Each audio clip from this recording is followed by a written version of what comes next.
அந்த மாதிரி ஏதாவது ட்ரை பண்ணுவோமா அப்படின்றதையும் சொல்லுங்க, அதையும் பண்ணிடுவோம். அடுத்த பஞ்சாயத்துல மீட் பண்ணுவோம், அடுத்த பஞ்சாயத்துல பார்ப்போம் அப்படின்னு சொல்லிட்டு போனவர் தான் உண்மையாவே பஞ்சாயத்து ஆகி போச்சு. வீடியோ போட்டு 10 நாள் ஆகுது. அதுக்கான காரணம் சித்து ஃப்ரீக்வன்சி. ஏன்னா உரிச்சு உப்பு காரணம் போட்டாங்கல்ல, மூலையில உட்காந்து முட்டை போட்டு நான் அழுதுன்னு இருக்காரா என்ன தெரியல சுதர்சனு. ஏன்னா மற்ற விஷயங்கள்லாம் பரவாயில்ல, முட்டை கொடுத்து எப்படியாவது மேனிப்புலேஷன் பண்ணி அப்படியே வந்து பார்த்தீங்கன்னா சமாளிப்பாரு. எல்லாமே வந்து பார்த்தீங்கன்னா ஆதாரம்லாம் ஸ்ட்ராங்கா இருக்குல்ல. என்ன பேசுறாலும் நம்ப மாட்டாருங்க. சுதர்சனுக்கே நல்லாவே வந்து பார்த்தீங்கன்னா தெரியும். ஏன்னா என் ஒரு கண்ணு போனாலும் பரவாயில்ல, துரோகி ஒரு 2 கண்ணு போட்டுட்டா அப்படின்னு சொல்லிட்டு டெக் பாஸ் அவங்க கிட்ட இருக்கிற ஆடையை தூக்கி அப்படியே வந்து பார்த்தீங்கன்னா சித்து ஃப்ரீக்வன்சி கிட்ட கொடுத்துருக்காங்க. அவங்களும் வச்சு செஞ்சுட்டாங்க. டீட்டெயிலா வந்து பார்த்தீங்கன்னா போக பொறுமையா பார்க்கலாம் வாங்க.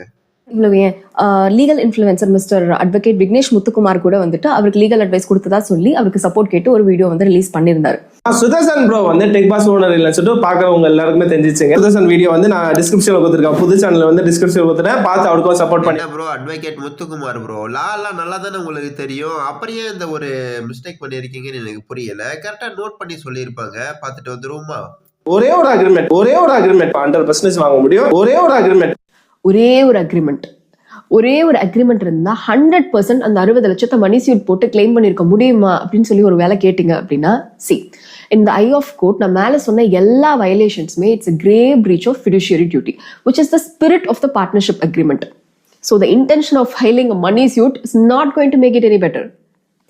இது வரைக்கும் நான் டிராஃப்ட் பண்ண எல்லா பார்ட்னர்ஷிப் அக்ரிமெண்ட்லயுமே சில கிளாசஸ் பேசிக்காவே இருக்கும். ஃபார் இன்ஸ்டன்ஸ் ஆர்பிட்ரேஷன், இண்டெம்னிஃபிகேஷன், நான் கம்பீட், இந்த மாதிரியான கிளாசஸ்.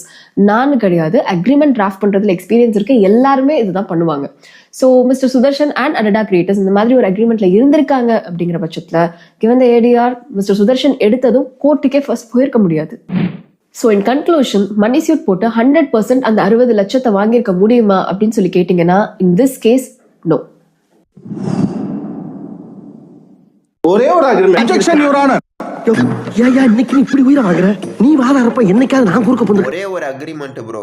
அட்வொகேட் முத்துக்குமார் ப்ரோ, நீங்களும் லாயர் தான், அவங்களும் லாயர் தான். நீங்க லாயர்னு சொல்லிக்க போடுறீங்க கோட்டு, ஃபேமஸ் ஆகுறீங்க வீடியோவையும் போட்டு. ஆனால் சித்து ஃப்ரீக்வன்சின்றவங்க ஒரே ஒரு இடத்த தான் வந்து நான் லாயரு அப்படின்னு சொல்லியிருப்பாங்க. நீங்கள் வந்து பார்த்தீங்கன்னா கோர்ட்டு போட்டுன்னா லாயர் மாதிரியே பொசிஷனில் உட்காந்துக்கிட்டு லாயருன்னு சொல்லிக்கிட்டு பேசுகிறீங்க. ஓகே, ரைட்டு தான். ரூல்ஸ் அண்ட் ரெகுலேஷன் வந்து பார்த்தீங்கன்னா சட்டம் எல்லாருக்கும் பொதுவானது, ரூல்ஸும் ஒன்று தானே. நீங்களும் லாயரு, அவங்களும் லாயரு. எப்படி வந்து பார்த்தீங்கன்னா 2 பேர் சொல்கிறதையும் கேட்க முடியும்? அதுவும் 2 பேரும் வேற வேற சொல்கிறீங்க. சாவடிச்சு சங்கூதி பாடகட்டி பாலூத்தி புதைச்ச ஒரு விஷயத்த மம்முட்டியும் கடப்பாரையும் எடுத்துன்னு வந்து சித்து ஃப்ரீக்வன்சின்றவங்க தோண்டி உண்மையை எல்லாருக்கும் சொல்லி எக்ஸ்போஸ் பண்ணுறாங்க. ஆனால் நீங்கள் அப்படியே வந்து பார்த்தீங்கன்னா 10 பேர் அடிக்கிறாங்கன்னா 11வது ஆளாக வீடியோ போட்டு இந்த செக்ஷனில் இவங்களுக்கு இந்த தண்டனை கொடுக்கலாம், இதுக்கு இந்த தண்டனை அப்படின்னு வந்து பார்த்தீங்கன்னா சொல்லிட்டு கிளம்பிடுறீங்க. அவங்களுக்கும் உங்களுக்கு நிறைய டிஃப்ரென்ஸ் இருக்குது. ஸோ நீங்கள் சொல்கிறத வச்சு பார்க்கும்போது கூட்டி கழிச்சு பார்த்தா அவங்க சொல்கிறது தான் உண்மைன்னு சொல்லிட்டு தெரியுது. ஸோ அடுத்த முறை வந்து பார்த்தீங்கன்னா நீங்கள் நல்லா இன்னும் கொஞ்சம் படித்து, எல்லாரும் படிக்கிறாங்க இருந்தாலும் கொஞ்சம் பெஸ்ட்டாக படிப்பாங்க இல்லையா, அதே மாதிரி உங்களுக்கு தெரிஞ்சிருக்கு பரவாயில்ல, இன்னும் கொஞ்சம் நல்லா படித்து இன்னும் நான் லாவை வந்து பார்த்தீங்கன்னா முழுமையாக தெரிஞ்சுக்கின்னு, இல்லைன்னா சித்து ஃப்ரீக்வன்சி கிட்ட டியூஷனுக்கு போங்க, நல்லா தெரிஞ்சுக்கின்னு அப்புறம் வந்து பார்த்தீங்கன்னா எல்லாத்தையும் சொல்லுங்கள். ஓகேங்களா? நம்ம அட்வொகேட் முத்துக்குமார் ப்ரோ ஒரு தப்பு பண்ணியிருப்பார். நான் நோட் பண்ண விஷயத்த உங்களுக்கு சொல்கிறேன். அவர் என்ன தப்பு பண்ணியிருக்காருன்னு தானே கேட்குறீங்க? தெளிவாக உங்களுக்கு நான் சொல்கிறேன். நம்ம சிந்திகா நயனை எக்ஸ்போஸ் பண்ணி சித்து ஃப்ரீக்வன்சின்றவங்க ஒரு வீடியோ போட்டிருப்பாங்க. அந்த வீடியோ போட்டு கரெக்டாக 6 மாதம் ஆகும். ஓகேங்களா? இதை பற்றி ஏன் அட்வொகேட் முத்துக்குமார் பேசவே கிடையாது? ஏன் பேச கிடையாது, எதுக்கு பேச கிடையாது அப்படின்னுலாம் எனக்கு சுத்தமாக தெரியாது. பட்டு பேச ஆரம்பிப்பாங்க. எதுக்குன்னு கேட்டிங்கன்னா ஒரு விஷயத்தை மறைக்க. இந்த போஸ்ட்டை பார்த்தீங்கன்னா உங்களுக்கு தெரியும், Chinthika Nayan YouTube channel cheating the people அப்படின்னு கேள்விக்குறி போட்டு yes no other options comment below அப்படின்னு வந்து பார்த்தீங்கன்னா சொல்லியிருப்பாரு. இந்த போஸ்ட்டு போட்டு 3 மந்த் ஆகுது. அந்த 3 மந்த் கேப்பில் என்ன பண்ணியிருந்தாரு அப்படின்னு எனக்கு சுத்தமாக புரியல. ஏன்னா சித்து ஃப்ரீக்வன்சின்றவங்க சிந்திங்க எக்ஸ்போஸ் பண்ணி போட்டு 6 மாதம் ஆகுது. ஆனால் இவங்க வந்து பார்த்தீங்கன்னா நம்ம அட்வொகேட் முத்துக்குமார் ப்ரோ 3 மாதம் ஆகுது. 3 மாதம் இடையில கேப்பில் வந்து பார்த்தீங்கன்னா என்ன பண்ணுறாரு, அப்புறம் போஸ்ட் போடுறாரு. இந்த கமெண்ட் எல்லாம் பார்த்தீங்கன்னா உங்களுக்கே தெரியும். உங்கள் ஃப்ரெண்டு A2D பற்றி போடுங்க ப்ரோ, அதெல்லாம் அப்போவே தெரியும். கம் டு A2D நவ் அப்படின்னு போடுறாங்க. எதுக்கு கமெண்ட் எல்லாம் பார்த்து நீங்களே படிச்சுக்கோங்க. எதுக்கு அப்படின்னு கேட்டிங்கன்னா A2Dயை காப்பாற்ற அவர் பண்ணுற விஷயங்களை மறைக்க தான் நம்பால் வந்து பார்த்தீங்கன்னா சித்து ஃப்ரீக்வன்சிங்க எப்பயோ போட்ட வீடியோவை இப்போ எடுத்துன்னு வராரு. 6 மாதம் ஆயிருக்கு வீடியோ போட்டு. ஆனால் 3 மாதம் கேப்பில் என்ன பண்ணாருன்னு தெரில. A2D சிடிக்கு பற்றி ஒரு விஷயம் நம்ம ஜேசன் சாமுவல் எக்ஸ்போஸ் பண்ணார் பார்த்தீங்களா. அதுக்கப்புறம் சித்து ஃப்ரீக்வன்சின்றவங்களும் A2D எக்ஸ்போஸ் பண்ணியிருப்பாங்க உருட்டு ஃபேக்ட்ரி அப்படின்னு சொல்லிட்டு. அப்போ தான் வந்து பார்த்தீங்கன்னா A2D பண்ண தப்பை மறைக்க சிந்திங்க எடுத்துன்னு வந்து உள்ளே விட்றாரு. 3 மாதம் கேப்பில் என்ன பண்ணாருன்னு தெரியல. அதுக்கப்புறம் ஒருத்தர் கேள்வி கேட்டிருப்பாரு பாருங்க, அதர் பீப்புள்ஸ் வீடியோ உடனே வருது, நண்பர் வீடியோ லேட் ஆகும் பிகாஸ் எல்லாம் பேசி வச்சு ஒரு சின்ன கேப்பில் அப்லோட் பண்ணுவாங்க, இது நடக்கும் பாருங்க அப்படின்னு சொல்லிட்டு போட்டிருப்பாரு.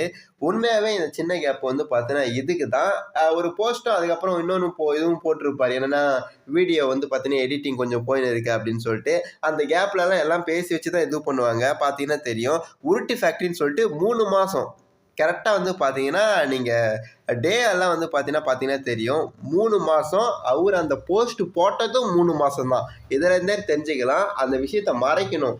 A2D மாட்டினார் பார்த்தீங்களா, A2D அதை மறைக்கிறதுக்காக இந்த விஷயத்தை டைவர்ட் பண்ணார் நம்ம அட்வொகேட் முத்துக்குமார் ப்ரோ. ஏன் ப்ரோ இது மாதிரி பண்ணுறீங்க? நீங்கள் ஸ்டார்டிங்கில் வந்து பார்த்தீங்கன்னா எல்லாத்தையும் கரெக்டாக தான் பண்ணீங்க. வளரும் போது எல்லாம் கரெக்டாக ஆரம்பித்து கரெக்டாக பேசினிருந்தீங்க. பட் வளர்ந்த பிறகு ஒரு அதிக சப்ஸ்கிரைபர் கொண்ட யூடியூபர் உங்ககிட்ட ஒரு ஃப்ரெண்டாக ஆகும்போது ஃப்ரெண்டாக ஆகிட்டு நல்லா பேசி வீடியோ போட்டு கலந்து கட்டி அவர் பண்ண தப்பை மறைக்கிறதுக்கு எதுக்கு உங்களுக்கு 3 மாதமாக சித்து ஃப்ரீக்வன்சிங்கன்றவங்க சிந்திங்க எக்ஸ்போஸ் பண்ணாங்கல்ல, 3 மாதமாக அது உங்கள் கண்ணுக்கு தெரியலையா? அப்புறம் சொல்லுவார் எனக்கு வேறு வேலை இருந்துச்சுன்னு சொல்லிட்டு சமாளிக்கலான்னு பார்ப்பாரு.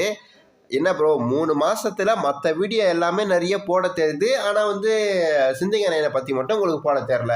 என்ன ப்ரோ இது, ஏன் ப்ரோ இப்படி பண்ணுறீங்க? நல்லா தானே ப்ரோ வந்து பார்த்தீங்கன்னா பண்ணணும்.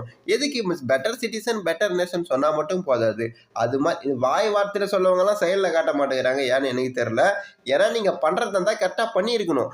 அதுக்கப்புறம் வீடியோ போட்டிருப்பார் நம்ம நண்பர் A2Dயை பற்றி, அடிப்பாங்க, வலிக்காத மாதிரி அடிப்பாங்க நம்ம அட்வொகேட் முத்துக்குமார் ப்ரோ. ஏன்னா எல்லாருக்குமே தெரியும் அவர் பண்ணது தப்புன்னு சொல்லிட்டு எல்லாருமே கேட்குறாங்க, ப்ரோ ஏன் ப்ரோ வீடியோ போடுங்க, நீங்கள் கொஞ்சம் ஃப்ரெண்டுன்றதால வந்து பார்த்தீங்கன்னா போடாமல் இருக்கீங்களா, அவங்களுக்கு எப்படியா இருந்தாலும் பேசி வச்சு தான் போட போகிறீங்க, சப்போர்ட் தான் பண்ண போகிறீங்க அப்படின்னு சொல்லிட்டு எல்லாருமே உங்கள் மேலே கொஸ்டின் வைக்கிறாங்க. ஸோ அந்த சமயத்தில் வந்து பார்த்தீங்கன்னா வீடியோ போட்டே ஆகணும்னு சொல்லிட்டு உங்களை புஷ் பண்ணுறாங்க. உங்களை வந்து பார்த்தீங்கன்னா கட்டாயப்படுத்துகிற மாதிரி உங்களை வந்து பார்த்தீங்கன்னா புஷ் பண்ணால் மட்டும்தான் நீங்கள் A2Dயை பற்றி அப்போ பேசி போடுறீங்க. இஃபான் பற்றியும் அதே மாதிரி தான் இதுக்கு முன்னால் பண்ணீங்க. ஏன் ப்ரோ அட்வொகேட் முத்துக்குமார் ப்ரோ ஏன் ஒரு தலைபட்சமாக இருக்கீங்க? என்ன காரணம்? அதுக்கப்புறம் இன்னொரு விஷயம், அதையும் பார்த்துட்டு வாங்க.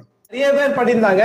இவங்க இதெல்லாம் பண்ணும்போது நம்ம வீடியோ போட்டு மக்களை காப்பாற்றும் போது அங்கிருந்து ஒரு வாய்ஸ், அமலா சாஜியும் ஒரு விக்டிம் தான். திரும்பி பார்த்தா கமிஷனர் சிரிக்கிறானி வெக்கமா இல்ல? ஏன் ப்ரோ முத்துக்குமார் ப்ரோ விஷயத்த சொல்கிறீங்க ஓகே, ஏன் பேக்ரவுண்டு மியூசிக்கெல்லாம் ஃபன்னாக இருக்கணும்? ஏன் அந்த இடத்த அப்படி குளிங்க அவர் சிரிக்கிறாரு, நீங்களும் லைட்டாக சிரிக்கிறீங்க? அவர் ஒரு போலீஸ் ஆஃபீஸர், நீங்கள் டீசெண்டாக சொல்லணும். அப்படியே அவர் தப்புன்னு தெரிஞ்சா கூட உங்களுக்கு என்ன சொல்லணும்னா அவர் தெரியாமல் பண்ணிட்டு இருக்காரு, அவருக்கு முழுசாக விவரம் தெரியாமல் சப்போர்ட் பண்ணுறாருன்னு இன்டைரக்டாக சொல்லணும். இது மாதிரி ஓப்பனாக சிரிச்சு கிண்டல் பண்ணக்கூடாது. அந்த சில பேர்லாம் பாத்தீங்கன்னா நீ கமிஷனரே கலாய்க்கிற, கமிஷனர் அமலா சாஜி சப்போர்ட் பண்ணாலும் கமிஷனர் கலாய்க்கிறன்னு கேட்கும்போது எப்படி உங்களுக்கு நந்தா ப்ரோ வந்து உங்களுக்கு வந்து டைலர் அக்காவை வந்து சப்போர்ட் பண்ற மாதிரி பேசும்போது உங்களுக்கு கோவம் வந்துச்சு? அதே மாதிரி தான் எனக்கு கமிஷனர் வந்து அமலா சாஜி வந்து விக்டிம் சொல்லும் போது எனக்கு கோவம் வந்துச்சு. ஏன் ப்ரோ அட்வொகேட் முத்துக்குமார் ப்ரோ கோவம் வந்தால் சிரிப்பெல்லாம் வருமா? சரி ஓகே விடுங்க. சரி அப்படி சிரிப்பு வந்தால் உங்களோடய வச்சுக்குங்க, நீங்கள் சிரிச்சுட்டு அப்படியே விட்டுடணும். வீடியோவில் சிரித்து பப்ளிக்காக பேசும்போது அதை எல்லாருக்கும் தெரியப்படுத்தி அசிங்கப்படுத்தக்கூடாது. அப்படியே எங்களுக்கு கோவம் வந்தாலும் நாங்கள்லாம் சிரிக்கலை யாரும். அப்படியே சிரித்தாலும் அது யாருக்கு மற்றவங்களுக்கு வந்து பார்த்தீங்கன்னா யாரும் வீடியோவும் போடுறது கிடையாது, பார்க்குற வியூவர்ஸ் எல்லாம் வீடியோவும் போடுறது கிடையாது. சிரிச்சும் காட்டி கொடுக்கறது கிடையாது. உங்களுக்கு சிரிப்பு வந்தால் அப்படியே சிரிச்சுட்டு அப்படியே போயிடுங்க. வீடியோவில் பேசும்போது கரெக்டாக டீசெண்டாக பேசுங்க. ஏன்னா நீங்கள் ஒரு லாயர் படித்தவர், அதுக்கேற்ற மாதிரி பேசுங்க. இல்லை வியூவர்ஸை அவ்வளோ முட்டாளன்னு நினச்சி முடிவு பண்ணிட்டீங்களா என்னன்னு எனக்கு புரியலை. சிந்துங்க என்ன சித்தி ஃப்ரீக்வன்சின்றவங்க எக்ஸ்போஸ் பண்ணி 6 மாதம் ஆகுது. 3 மாதம் என்ன பண்ணீங்கன்னு தெரில. மற்ற வீடியோலாம் போட தெரியுது. A2D மாட்டும் போது அந்த விஷயம் மறைக்கிறதுக்காக அப்போ நீங்கள் சிந்திங்கானை பற்றி வீடியோ பேசலாமான்னு போஸ்ட் போடுறீங்க. எதுக்கு? முன்னால் 3 மாதத்தில் உங்களுக்கு கண்ணுக்கு தெரியலையா? மற்ற வீடியோ போட்டிங்கல்ல, ஏன் ப்ரோ இப்படி பண்ணுறீங்க? அது எனக்கு புரியல. முடிஞ்சு போன கல்யாணத்துக்கு மோளம் அடிக்காதீங்க ப்ரோ. நடக்க போகிற கல்யாணத்துக்கு மொழி வச்சுட்டு சாப்பிட்டு வாங்க. எப்போவே சிந்திங்கானை பற்றி எல்லாருக்கும் தெரியும். ஏன் அப்போ எடுத்து சொருவீங்க? ரைட்டு, மக்கள் அந்த அளவுக்கு முட்டாளன்னு நினச்சிங்களா என்னன்னு எனக்கு புரியல. அதுக்கப்புறம் நீங்கள் ஸ்டார்டிங்கில் நல்லா தான் பேசியிருந்தீங்க. இது மாதிரி ஃப்ரெண்ட்ஷிப்னு வந்துட்டா A2D உங்களுக்கு பழக்கம், அதை காப்பாற்றுறதுக்கு பண்ணுறீங்களா? ஒரு தலைபட்சமாக அந்த இடத்துக்கு நடந்துக்காதீங்க. ஏன்னா ஸ்டார்டிங்கில் உங்களை எனக்கு பிடிக்கும், நானும் ஒரு சப்ஸ்கிரைபர் தான், உங்கள் சப்ஸ்கிரைபர் தான். பேசுகிறது பார்த்தீங்கன்னா நல்லா பேசுகிறீங்க அப்படின்னு சொல்லிட்டு நினச்சிருந்தால் தான் நானும். ஏன்னா ஒரு விஷயத்தில் உங்கள் சேனல் டெர்மினேட் ஆகிருக்கும். என்னடா இது பண்ணவங்களை விட்டுட்டு அந்த பேரை வார்த்தையில் சொன்னவங்களை யூடியூப் தூக்கி இருக்கேன்னு சொல்லிட்டு என்னால் பேச முடியல. ஆனால் வருத்தப்பட்டேன். ஸோ பார்த்தீங்கன்னா அப்போல்லாம் ஒழுங்காக இருந்தீங்க. வளர்ந்த பிறகு உங்களுக்கு ஒரு ஃப்ரெண்ட்ஷிப் கிடைக்குது. அந்த ஃப்ரெண்ட்ஷிப்பில் பார்த்தீங்கன்னா ஒரு தப்பு பண்ணுறாங்கன்னா அதையும் நீங்கள் சொல்லுங்கள், எக்ஸ்போஸ் பண்ணுங்கள். அதெல்லாம் தப்பு கிடையாது. நீங்கள் உண்மையாக இருந்தீங்கன்னா மக்கள் உங்கள் பக்கம் இருப்பாங்க. ரைட்டு, அட்வொகேட் முத்துக்குமார் சொல்லியிருக்காரு, ஏதாவது ஒரு மிஸ்டேக்னா கூட பார்த்தீங்கன்னா நானே பண்ணால் கூட அதை கேட்கலாம் அப்படின்னு சொல்லிட்டு. யாருமே பார்த்தீங்கன்னா இங்கே பெரிய ஆளும் கிடையாது, சின்ன ஆளும் கிடையாது. நீங்கள் ஒரு தப்பு பண்ணியிருக்கீங்க, அதை நான் நோட் பண்ணியிருக்கேன், அதை நான் சொல்கிறேன், அவ்வளோதான். அதை நீங்கள் மாற்றுறீங்களோ மாற்றாமல் போகிறீங்களோ அது உங்களோட விருப்பம். ரைட்டு, இப்போ நம்ம டெக் சூப்பர் ஸ்டார்னு பேரை வச்சுன்னு உலக நாயகன் அளவுக்கு ஆக்டிங்கை போடுவார். அதாவது தன் தாடியை வச்சு எதிர்காலத்துக்கு கூட போயிட்டு வரக்கூடிய அளவுக்கு ஒரு திறமசாலி தான் நம்ம டெக் சூப்பர் ஸ்டார் என்று அழைக்கக்கூடிய உலக நாயகன் சுதர்சன். அவரு பண்ற பித்தலாட்டத்தை ஒன்னா பார்த்துட்டு வருவோம் வாங்க. ஃபர்ஸ்ட் இந்த ஹோல் பெய்ட் கண்டென்ட் கல்ச்சர் அப்படிங்கிறது எப்படி ஒர்க் ஆகுது அப்படிங்கிறது தெரிஞ்சுக்கணும்.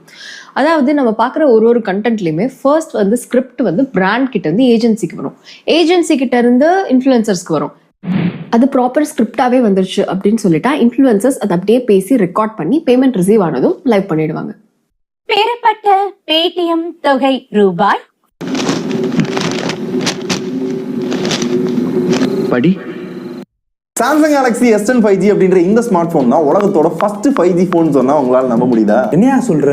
எஸ், இந்த மாதிரி உங்கள நிறைய பேருக்கு தெரியாத சாம்சங்கோட 5G ஃபேக்ட். சாம்சங் அப்படின்ற கம்பெனி ஒரு 5G போன் ஸ்மார்ட் போன் மட்டும் உருவாக்குறவங்க இல்ல, அதை சார்ந்த நெட்வொர்க் டெவலப்மெண்ட் டெக்னாலஜியை உருவாக்குறவங்க தான். ஒரு ஸ்டடி படி சாம்சங் தான் 5G பேட்டர்ன் கொடுக்கறதுல நம்பர் 1 ரேங்க்ல இருக்காங்க. நெக்ஸ்ட் ஒரு கட்டத்துல எல்லா பிராண்டுமே 5G போனை கொண்டு வந்துட்டு இருந்தப்ப சும்மா கடமைக்குன்னு 1 to 3 பேண்ட் மட்டும் தான் கொடுத்துட்டு இருந்தாங்க. பட் சாம்சங் தான் ஃபர்ஸ்ட் டைம் அவங்களோட A22 அப்படின்ற போன்ல 12 5G பேண்ட 2021 கொண்டு வந்தாங்க. நெக்ஸ்ட் அதே மாதிரி 2022 முடிவுல இந்தியாலே leading 5G smart phone manufacturer யார் தெரியுமா? அதுவும் சாம்சங் தான். பிகாஸ் போன வருஷம் ஒரு பெரிய 5G போர்ட்ஃபோலியோ இவங்க தான் இருந்தது. மொத்தமா 20க்கும் மேல 5G smart phones and tablets பாத்தீங்க அப்படின்னா இவங்க தான் அவைலபிள் இருந்தது. நெக்ஸ்ட் அதனால இந்த மாதிரி கிளீன் ஸ்கிரிப்டா வராம பாயிண்டர்ஸா, லைக் இந்த பாயிண்ட் சொல்லுங்க, இந்த பாயிண்ட் சொல்லாதீங்க, போனை தண்ணியில தூக்கி போட்டு காட்டுங்க, கீழே தூக்கி போட்டு காட்டுங்க, ஆனா தூரமா தூக்கி போட்டுறாதீங்க, ஒரு 4 அடியில இருந்து மட்டும் போடுங்க, இந்த மாதிரி பிரீஃபா அனுப்புறாங்க அப்படின்னு சொல்லிட்டா இன்ஃப்ளூயன்சர்ஸ் அதை பேஸ் பண்ணி அவங்க ஆடியன்ஸ்க்கு பிடிச்ச மாதிரி கண்டென்ட்டை இந்த ஏஜென்சியோட கைடன்ஸ்க்கு கீழே ரெடி பண்ணுவாங்க.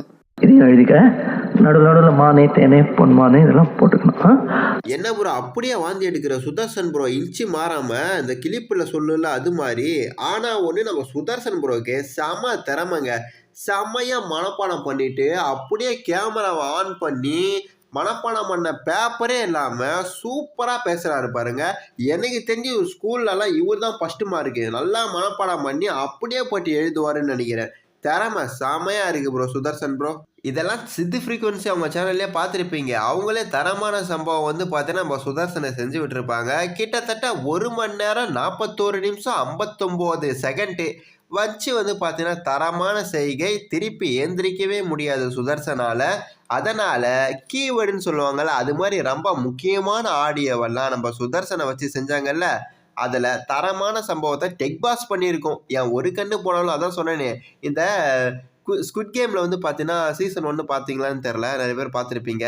அதில் ஒரு ரவுடி இருப்பான். அந்த கெட்டவனை பார்த்தீங்கன்னா ஒரு பொண்ணுன்னா அந்த பொண்ணு செத்தாலும் பரவாயில்ல அப்படின்னு சொல்லிட்டு அவனை கட்டி பிடிச்சி அப்படியே கெட்டியாக பிடிச்சிங்கன்னா அந்த பொண்ணு சேர்ந்தே கீழே 2 பேருமே செத்து போயிடுவாங்க.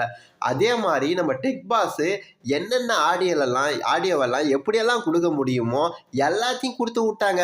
பரவாயில்ல, நானே காலியானாலும் பரவாயில்ல, எனக்கு துரோகம் பண்ண என் கூடயே இருந்து 6 வருஷமா 8 வருஷமா கூடயே இருந்து என்னை காலி பண்ண இவன் உருப்படக்கூடாது அப்படின்னு சொல்லிட்டு நம்ம சுதர்சனை தரமா வந்து பார்த்தீங்கன்னா முடிச்சு விட்டுருப்பாரு நம்ம டெக் பாஸ்.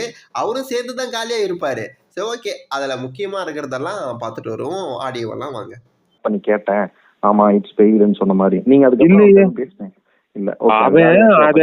இதுக்கு முன்னாடி நம்மகிட்ட பேசுனதை வச்சு சொல்றானோ நம்ம. இருங்க இதுக்கு முன்னாடி நான் பேசினேன் அவங்க டீம்கிட்ட அப்படின்னு சொல்றான் இல்லையா. இப்ப இவ்வளவு விஷயத்த அது அவங்க வேர்டை ஸ்பாம் பண்ணது திருப்பி வந்து ஸ்பாம் பண்ணிட்டோம் அப்படின்னு சொல்றான் இல்லையா. நான் அவங்க டீம்ல பேசினேன் அப்படின்னு சொல்றத நான் சுதர்ஷன்ட்ட பேசலன்னு சொல்லணும்ல. நான் கணேசன்ட்ட பேசுவேன் இல்ல அவங்க ஆள்கிட்ட ஒருத்தன்ட்ட போன் பண்ணி இந்த மாதிரி ஒண்ணுங்க ஒரு மாதிரி கம்ப்யூட்டர் மேக் பண்ணணும் நான் இந்த மாதிரி இதுக்கு வந்து அப்படின்னு சொன்னப்போ அவன் என்கிட்ட வந்து ஒரு மிஸ்பிஹேவோ இல்ல ஏதோ என்கிட்ட தப்பா பேசினா ஐயோ வையா போன அப்படின்னா A2D இப்படி பண்ணிட்டாங்கன்னு சொல்றது வந்து காமனா. A2D அதாவது சொல்லலாம் A2D நந்தான் நான் வந்து அதை வந்து இது பண்ணி சொல்லலாமா, காமனா சொல்லலாமா? அப்படி சொல்லக்கூடாது. கரெக்ட் தானே. அப்ப நான் விஜய்கிட்ட தான் பேசினேன் அப்படின்னு ஏன் என்ன வந்து ஒரு ஷார்ட்ஸ் கூட போடல? அன்னைக்கு 6 மாசம் கழிச்சு நான் வந்து என்னது ஒரு வீடியோ போடுறத பார்க்க தெரியுது இல்லையா. நான் 6 மாசம் கழிச்சு ஒரு இன்டர்வியூ வீடியோ கொடுக்குறேன் சுத்துறேன் அப்படின்றதெல்லாம் அவனுக்கு சொல்ல தெரியுது இல்லையா. அவன் நாளே அடுத்தது நான் இந்த மாதிரி விஜய்கிட்ட தான் பேசினேன்றதை அவன் சொல்லியிருந்துருக்கணும் இல்லையா, ஒரு ஷார்ட் போட்டு இல்லையா. அதாவது உருட்டு மூவி செலிப்ரேஷன் ஒன்று கொண்டாட தெரியுது இல்லையா. அப்ப நான் வந்து இது நான் பண்ணது தப்புன்னு அவன் சொல்லியிருக்கணும் இல்லையா. அவன் தான் அவன் மேல இருக்கிற இதுதான் போயிருச்சு. அவன் தான் இதுக்காக தானே பண்றான்னு ஆயிடுச்சு. ஆனா அது அவன்கிட்ட இருக்கட்டும்னே, நான் சொல்றது புரிஞ்சுக்கோங்க. திருப்பி அவன் அடிச்சுக்கிட்டே இருந்தான்னு வச்சுக்கோங்களேன், நம்ம ப்ரூஃபே கூட கிரியேட் பண்ணி ஒரு ப்ரூஃபை கிரியேட் பண்ணி அவனை திருப்பி அடிச்சு விட்டுறணும். ஒரு விஷயம் இந்த வட்டம் அவன் வந்து சிக்கியிருக்கான். ஏன்னா அவன் இப்ப ஒன்னும் இல்ல R&D பண்ணான்னா முதல் கேள்வி நான் பெய்டு பண்ணேன், அது ரீலா தான் பண்ணேன், மெயின் வீடியோ பண்ணேன். நான் பெய்டு பண்ணேன்றதுக்கு உன்கிட்ட ப்ரூஃப் இருக்கா? நான் சொல்றேன், காசு வாங்கிக்கிட்டு தான் பேசினாரு. வீடியோக்கு தனியா ஷார்ட்ஸ் தனித்தனியா காசு வாங்கிக்கிட்டு தான் பேசினாரு. நான் பெய்டு பண்ணேன்றதுக்கு உன்கிட்ட ப்ரூஃப் இருக்கா? நான் ப்ரூஃப் கரெக்டா இருந்தா பாரு என்னோட இமெயில் அப்படின்னு சொல்லி ஒரு இமெயில் ரெடி பண்ணி அந்த இமெயிலை காட்டிடணும். ஓகேவா? ஒருத்தர் அடிக்கணும் அப்படின்னு முடிவு பண்ணிட்டா ஃபேக்கா ரீலுக்கு தான் காசு வாங்கினேன், வீடியோக்கு எங்க காசு வாங்கினேன் அப்படின்னு ஒரு இமெயில் கிரியேட் பண்ணியாவது அவங்களை காலி பண்ணிடணும்னு நினைக்கிறது என்ன மாதிரியான எத்திக்ஸ்?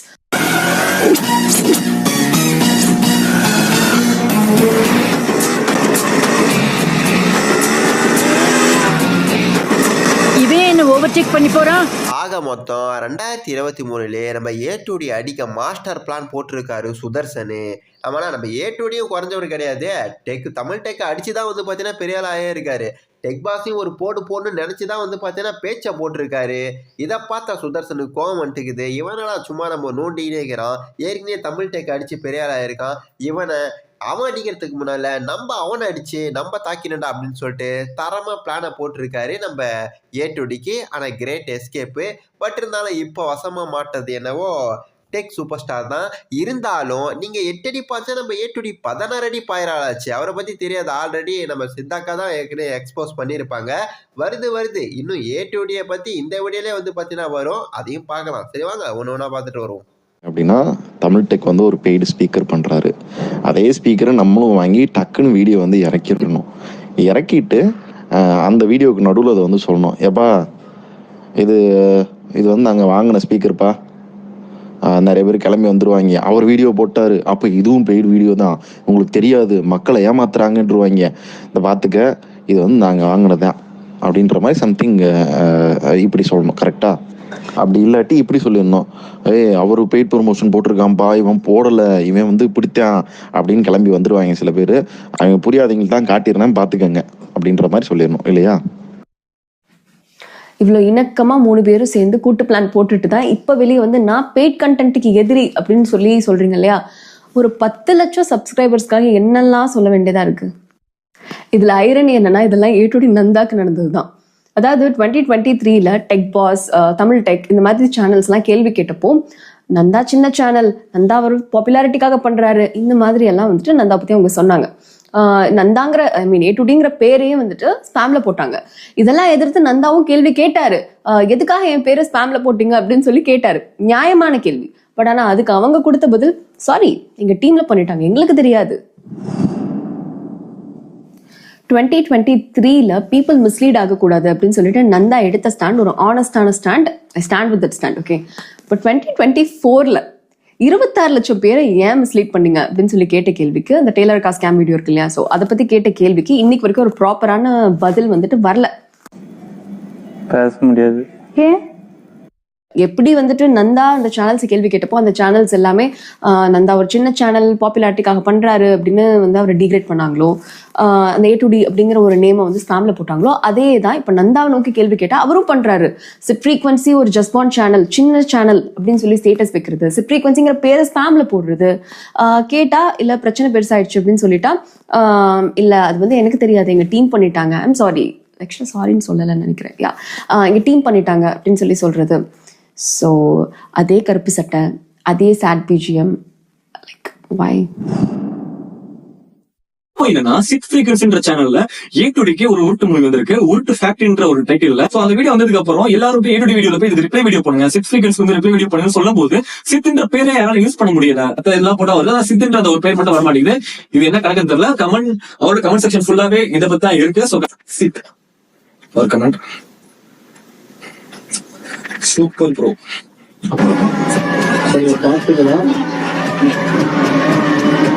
சூப்பர் ப்ரோ மட்டும் தான் இருக்கு. உண்மையிலே சித்துன்ற பெயர் போட்டது காணும். கணேசா போட்ட ஹாய் ப்ரோன்ற நார்மலா போட்டது வந்து இருக்கு, ஆனா A2D போட்டது இங்க வரல. ஏன் வரல? A2D ஸ்பேம் ஆக்கி இருக்கிறார். கமெண்ட் செக்ஷன்ல A2D அப்படின்ற டேக ஸ்பேம் பண்ணி விட்டார். அதுக்கான ப்ரூஃப் இங்க பாருங்க. இது வந்து ஒரு நல்ல மனுஷன், பெரிய மனுஷனோட செய்யலாம். அந்த ஸ்பேம் மேட்ல போட்டு விட்டாரு, பேரை மென்ஷன் பண்ணல, எதுவுமே பண்ணல. ஏன்னா இவர் ஒரு நார்சிஸ்டிக்கான பர்சன். பேச்சாடா பேசுன, கொஞ்சம் நெஞ்ச பேச்சா பேசுன, மன்னர் பரம்பரை, மண்ணாங்கட்டி பரம்பரை நீயே.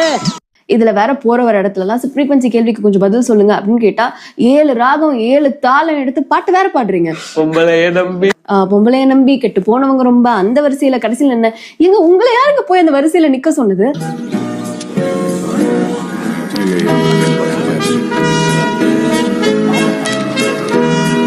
எனக்கு தெரிஞ்சு எந்த பொண்ணும் உங்களை வந்துட்டு ஒரு தாம்பாலத்துல வந்துட்டு வெத்தலை பாக்கு தேங்காய் எல்லாம் வச்சு வாங்க நந்தா வந்து என் பிரச்சனையை பத்தி கொஞ்சம் பேசுங்க நந்தா அப்படின்னு சொல்லி உங்களை கூப்பிட்டாங்களா? நீங்களாவே தான் வந்து வாலண்டியரா ஒரு ஸ்டேட்டஸை போட்டு நான் தலைகீழாகத்தான் குதிப்பேன்னு அந்த பிரச்சனையில குதிச்சிங்க.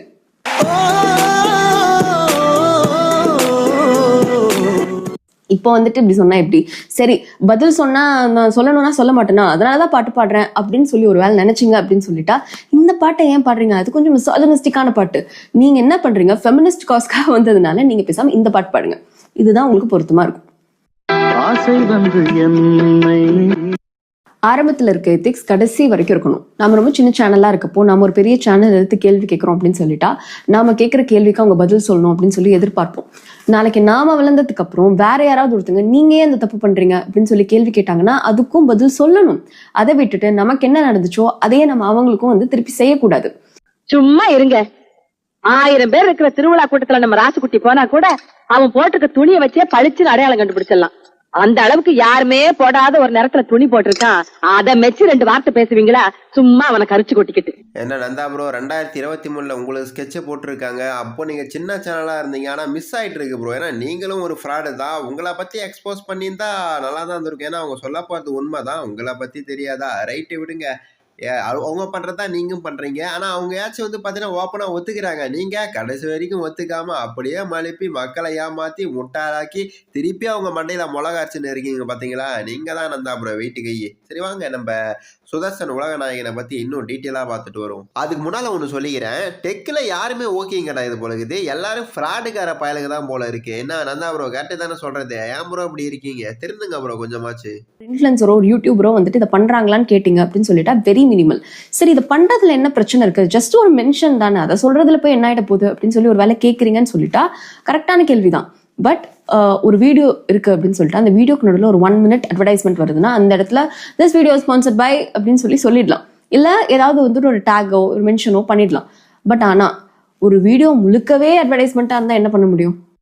அது எப்படிங்க வீடியோ மொத்தமும் அட்வர்டைஸ்மெண்ட்டாக இருக்க முடியும் அப்படின்னு சொல்லி ஒரு வேலை கேட்டிங்கன்னா அதுக்கு தான் நிறைய லூப் ஹோல்ஸ் இருக்கு. Review, unboxing, comparison, long term video, இந்த மாதிரி இன்னும் பல பெயர்கள். ஸோ இதில் எல்லாத்துலேயும் பார்த்தீங்கன்னா ஒரு ப்ராடக்ட் வாங்குறாங்கன்னா அது அவங்களே சொந்தமாக வந்துட்டு காசு போட்டு வாங்கின மாதிரியான ஒரு இல்யூஷனை கிரியேட் பண்ணுவாங்க. பட் ரியாலிட்டி என்னன்னா, புதுசாக ரூம் ரெடி பண்ணோம், ஏசி வந்து ஹைசன்ஸில் வாங்கியிருந்தோம், 5 ஸ்டார் ஏசி. ஸோ அப்படியே ரிவ்யூ பண்ணோம்னா ஸோ இந்த வீடியோவில் நம்ம பார்க்க போகிறது ரீசெண்டாக நாங்கள் வாங்கின ஹைசன்ஸோட இன்டெலி ப்ரோ அப்படின்ற இந்த ஏசி. இந்த வீடியோல என்ன சொல்றாரு, வாங்குனேங்கிறாரு, வாங்க ரிவ்யூ பண்ணலாம் அப்படின்னு சொல்லி கூப்பிடுறாரு. பட் ஆக்சுவலா நடந்தது பிஹைண்ட் த சீன்ஸ்ல என்ன அப்படின்னா, இந்த 5 நிமிஷம் வீடியோக்கு இந்த பிராண்ட் பே பண்ண அமௌண்ட் வந்துட்டு 4 லட்சம் ரூபாய். சரி, அடுத்து ஒரு அன்பாக்சிங் வீடியோ. ஐக்யூ லான்ச் பண்ணிருக்க இந்த போன் தான் ஐக்யூ நியோ 9 Pro. டேய் என்ன சவுண்ட்லாம் ஓவரா இருக்கு? நான் எதுவும் பெருசா வாங்கிட்டியா? நான் எதுவும் வாங்கலப்பா, நீ தான் டிகியோட வீடியோ எல்லாம் பண்ண, என்னமோ பொட்டியோடலாம் வர. எவ்வளவு கொடுத்தாங்க? நீயா இருந்தா எவ்வளவு கொடுத்துருப்ப? நான் 5 பைசா கூட தர மாட்டேன். அதைத்தான் அவங்களும் பண்ணாங்க. முதல்ல ரியாலிட்டி தெரியாம வாய்க்கு வந்ததெல்லாம் பேசுறது நிறுத்திக்க, சரியா? ஓ, ரியாலிட்டி தெரியாம பேசக்கூடாதா டெக் சூப்பர் ஸ்டார்? சரி, இதோட ரியாலிட்டி என்னன்னு கேட்டீங்கன்னா 4.5 lakhs. இதை பேசுறதுக்காக கொடுக்கப்பட்ட காசு வந்து 4.5 lakhs. ஆனா ஒரு விஷயம் உண்மைதான், 5 பைசாலாம் கொடுக்கல, லட்சக்கணக்கில் கொடுத்துருக்காங்க. ஐயோ, அங்க பார்த்துட்டு அப்படியே நம்மள பாக்குறாங்களே, கிரியாளா உடம்பு இரும்பாக்கிக்கடா, அடமல ஆரம்பிச்சு வெளுத்து வாங்க போ. இது எப்படி வந்து ரிவ்யூ ஆகும்? ஒரு பிராண்ட் கிட்ட காசு வாங்கிட்டு அந்த பிராண்டோட ஸ்கிரிப்டை சரி இப்படி சொல்லிட்டா பீப்புள் நம்ப மாட்டாங்க அப்படிங்கிறதுக்காக அந்த பிராண்டோட அப்ரூவலோட ஒரு 2 குறைய வந்து சேர்த்து சொல்றது தான் இந்த ரிவ்யூஸ். என்ன ப்ரோ, 5 நிமிஷம் வீடியோக்கு லட்சக்கணக்கில் வாங்கிட்டு அந்த வீடியோவில் ஒரு பைசா கூட வாங்கலான்னு சொல்லிட்டு மக்களை நம்ப வச்சு அடாடாடாடாடா, என்ன ஒரு மாஸ்டர் பிளானா சாமி. இவ்வளோலாம் கை நீட்டி காசு வாங்கிட்டு உங்கள் முதலாளிக்கு முதுகுல ஏற்றி வந்து பார்த்தீங்கன்னா ஒரு குத்திட்டு வந்தீங்க பார்த்தீங்களா, என்னை ஏமாத்திட்டாங்கன்னு சொல்லிட்டு அங்கே நிற்கிற ப்ரோ சுதர்சன் ப்ரோ, வேற லெவல் ப்ரோ. ஓப்போ ஃபிளிப்பை விட சாம்சங் ஃபிளிப் தான் பெஸ்ட் ஃபோனா அப்படின்னு கேட்டிங்கன்னா, தமிழ்நாட்டோட ஒரு பெரிய டெக் எக்ஸ்பர்ட் ஒருத்தர் இல்லவே இல்லை அப்படிங்கிறாரு. சரி, யார் அந்த டெக் எக்ஸ்பர்ட் அப்படின்னு சொல்லி கேட்டிங்கன்னா வேற யாரு, அதுவும் அண்ணன் தான். இல்லையே, இப்பதானே சாம்சங் பெஸ்ட் போன் அப்படின்னு அடிச்சு சொல்லிக்கிட்டு இருந்தாரு அப்படின்னு சொல்லி கேட்டீங்கன்னா, அது சாம்சங் கிட்ட காசு வாங்கினதுக்கு அப்புறம் கொடுத்த ரிவ்யூ. இப்ப காசு வாங்குறதுக்கு முன்னாடி அவரோட ரிவ்யூ என்னங்கிறது கேட்கலாமா? எந்த வகையிலுமே அந்த ஓப்போவோட இந்த ஃபோனையும் இதையும் வந்து நம்மளால கம்பேர் பண்ண முடியாது. அதோட பெரிய டிஸ்பிளே, அதோட பெரிய பேட்டரி, ஃபாஸ்ட் சார்ஜிங், கேமரா எல்லாமே பார்த்தீங்கன்னா ஓப்போல தான் இருக்குது. இல்லை இதுதான் நல்லா இருக்குது அப்படின்னு நம்மளால எப்படி சொல்ல முடியும்? அதுவும் கையில் டிவைஸே இல்லாமல். டிவைஸ் இருந்தால் கூட ஓகே, இது இதில் வந்து ஸ்லைட்டாக அந்த டிஃப்ரென்ஸ் இருக்குது, ஸ்லைட் டிஃப்ரென்ஸ் தான் அப்படின்னு ஏதோ கூட முட்டு கொடுக்கலாம். அதுவுமே முட்டு தான் கொடுக்க முடியும், நல்லா அப்பட்டமாக தெரியும். குவாலிட்டி டிஃப்ரென்ஸ் ஆகுது, டிசைன் டிஃப்ரென்ஸ் ஆகுது, எல்லாத்துலேயுமே பார்த்தீங்க அப்படின்னா ஓப்போ தான் பெட்டராக இருக்குது. அதை நம்ம அப்பட்டமாக இதுதான் நல்லா இருக்குது அப்படின்ற அவன் கன்க்ளூஷனே வந்து சாம்சங்க்கு தோதான் பேசவும் சொல்கிறான். இப்படி இருக்கையில் எதை வச்சு நம்ம வந்து இதை பேச முடியும்? நான் வந்து கடைசியில் இது வந்து இப்போதைக்கு இந்தியாவில் வந்து இதுதான் பெஸ்ட்டாக இருக்குது. சாம்சங் வந்து 4 வருஷமாக பண்ணுறாங்க. இவங்க புதுசாக வர்றதெல்லாம் எப்படி இருக்க போகுதுன்னு தெரில. வெயிட் பண்ணி அடுத்து ட்ரை பண்ணுங்கள். அடுத்த வருஷன் வரட்டும், அதுக்கப்புறம் வந்து கொஞ்சம் கொஞ்சமாக நம்ம வந்து ட்ரை பண்ணிக்கலாம் அப்படின்றத மட்டும் சொல்லிக்கலாம். ஸோ இப்போதைக்கு இது வேணாம், அதுக்கு அதோட மீனிங் என்ன வரும்னா இது வேணாம், இது ட்ரை பண்ணுங்க அப்படின்ற மாதிரி இருக்கும். எப்படி இது வேணாம், இதை ட்ரை பண்ணுங்க அப்படிங்கிற மீனிங்ல சொல்லுவீங்க இல்லையா? ஓப்போ ஃபோனை ரிவ்யூ பண்றதுக்கு சாம்சங் கிட்ட காசு வாங்குறீங்க. கேமரா ஆன் பண்ணா ஒரு பேச்சு, கேமரா ஆஃப் பண்ணா வேற பேச்சு. வீடியோ எவ்வளவு ஷூட் பண்ண முடியும்? 4K, இங்க 8K, ஃப்ரண்ட்ல 1080, இங்க 4K 30 FPS தம்பி. Clarity wise, resolution wise, spec wise பாத்தீங்கன்னா இதாண்டா பெஸ்ட். திக்னஸ் எவ்வளோ பாத்தியா? ரொம்ப கம்மியா இருக்கா? அதோட கொஞ்சம் தான் அதிகமா இருக்கு. கையில ஹோல்ட் பண்றப்ப எப்படி இருக்கு? சரி, இதை புடி, கொஞ்ச நாள் யூஸ் பண்ணா அதே பழகிருந்தா. இந்த பேச்சுக்கே வராதடா, எது நல்லா இருக்குன்னு சொல்லு. சரி, அதான் நல்லா இருக்கு, ஒத்துக்கிட்டு. இவன் கொடுத்துருக்க எல்லா டிஃப்ரென்ஸும் சும்மா சப்பக்கட்டு கட்டுறதுக்கு தானே. அதாவது 4K 60ன்றது ரெசல்யூஷன், கேமரா சென்சார் பேஸ் பண்ணி தான் எல்லாமே வந்து முடிவு பண்ணுவாங்க. காமனாக ஒரு கன்சியூம் பண்ணுறப்போ வாங்குறப்போ பார்த்தீங்க அப்படின்னா இந்த மாதிரி விஷயம் தான் பார்ப்பாங்க.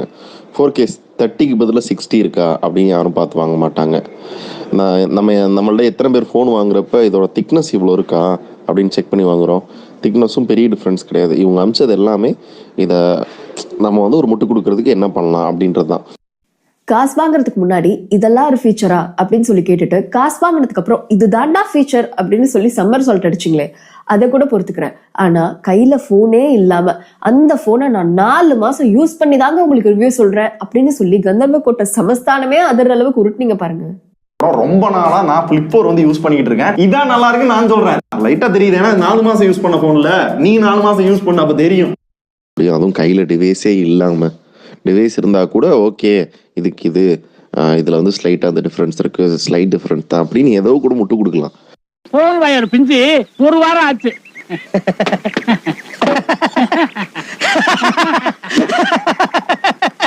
அரசியல்ல இதெல்லாம் சாதாரணமாப்பா. ஒரு பிராண்டு கிட்ட காசு வாங்கிட்டு அந்த பிராண்டை ஆஹா ஓஹோன்னு புகழ்ந்து பேசுறது ஒரு ரகம். ஆனா ஒரு பிராண்டு கிட்ட காசு வாங்கிட்டு இன்னொரு பிராண்டை காலி பண்றது அப்படிங்கிறது என்னது? இதுக்கு பேர் தான் பெய்ட் அட்டாக். நான் இந்த வீடியோவை மேக் பண்ணதுக்கு one of the important reasons இதுதான். அவ்வளோதான் bro, tech super star bro உங்களை முடிச்சு விட்டாங்க. இதுக்கு மேலே வந்து பார்த்தீங்கன்னா யாருமே வந்து உங்களுக்கு ப்ரமோஷனுக்கு காசு கொடுப்பாங்களா அப்படின்றதெல்லாம் தெரியாது. ஏன்னா உங்கள் வண்டவாளம் தண்டவாளம் ஏறிச்சு. இதுக்கு மேலே உங்கள் ரிவ்யூவை பார்த்துட்டு உங்கள் ரிவ்யூ மட்டும் இல்லை, டெக்கு சேனலில் எவன் ரிவ்யூவை பார்த்துட்டும் ஃபோனெல்லாம் நம்பி வாங்க மாட்டாங்க. டெக்கே ரொம்ப கேவலமாக இருக்குது அப்படின்னு சொல்லிட்டு ஒரே ஒரு ஆள் மொத்த டெக்கு சாம்ராஜ்யத்தையும் வந்து பார்த்தீங்கன்னா காலி பண்ணிட்டாங்க. இதுக்கு மேலே உங்கள் பழப்பு கொஞ்சம் கஷ்டம்தான். உங்களால் வீடியோ போட்டும் ப்ரூவ் பண்ணுறது ரொம்ப ரொம்ப கஷ்டம். ஏன்னா ஆடியோ எல்லாம் பக்காவாக பயங்கரமாக இருக்குது. எல்லாமே வந்து பார்த்தீங்கன்னா தெளிவாக போட்டிருக்காங்க. இதையும் மீறி உங்கள் அறிவை யூஸ் பண்ணி, ஏன்னா நீங்கள் பிளான் போட மாட்டேங்கிறீங்க, மாஸ்டர் பிளான் தான் போடுறீங்க.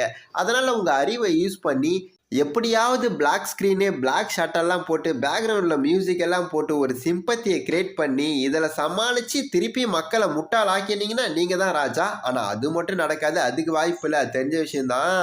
உங்கள் அறிவுத்திறமைக்கு பண்ணுறீங்க பாப்போம். ஸ்கிரிப்ட் எழுதி நிற்கிறீங்க, இது வரைக்கும் இன்னும் வீடியோ வரமாட்டேங்குது. வந்தவொடனே பார்க்கலாம் ப்ரோ. நீங்கள் பண்ண தப்பே வந்து பார்த்தீங்கன்னா டெக் பாஸை வந்து பார்த்தீங்கன்னா முதுகில் குத்துனீங்க. நம்ம காலியானாலும் பரவாயில்ல, நம்ம செத்தாலும் பரவாயில்ல, சேர்ந்த இவனையும் சாவடிக்குன்னு உங்கள் ஜோலியை முடிச்சு விட்டாங்க. இதுக்கு மேலே உங்களுக்கு யாரும் ப்ரொமோஷனுக்கு காசும் கொடுக்க மாட்டாங்க. எந்த டெக் சேனலையும் பார்த்து எவனும் ஃபோனும் வாங்க மாட்டான். ஒரே ஆள் மொத்த டெக் இண்டஸ்ட்ரியுமே வந்து பார்த்தீங்கன்னா காலி பண்ணி விட்டாங்க. நல்ல விஷயம் தானே, நடக்கட்டும். ரைட்டு, அடுத்த வீடியோவில் பார்க்கலாம்.